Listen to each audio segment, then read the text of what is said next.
Ang atong i-launch karon mao ang life insurance. Gipangunahan ni Mayor Rogelio Inquinio o sa Philippine Crop Insurance Corporation, pinaagi ni PCIC Regional Manager Irene Elopo, ang Memorandum of Agreement to MOA signing alang sa Accident and Dismemberment Security Scheme kung ADS Insurance para sa mga mag-uuma sa nga gipahigayon sa Municipal Gymnasium Mayo 22. Kini nga kalihukan gisaksihan sa Siguriang Bayan sa pagpanguna ni Vice Mayor Rinaldo Ilibagais Jr.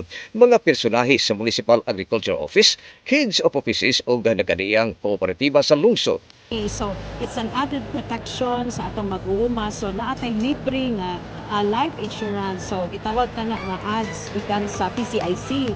Now, kani ang atong accidental dismemberment na insurance is ma-access na nila through sa application basta kay rehistrado ka sa RSPSA. So adunay gi-allocate nato nga 4,277 ka farmers, farm workers ug agri-youth.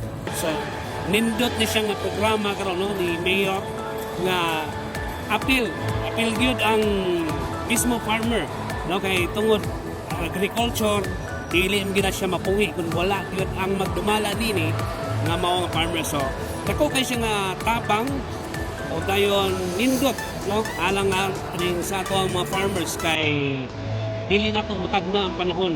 Gawa sa insurance, dungan usab ang gidusad ang tabang teknolohiya.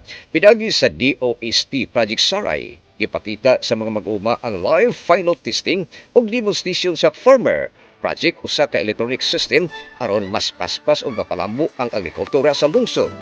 Ang agrikultura mao ang ikalima sa 8th point agenda ni Mayor Rogelio Inquinio. Hinungdan nga prioridad sa iyang administrasyon ang paghatag og budidong suporta, kauswagan ug tinuod nga seguridad sa mga mag-uuma.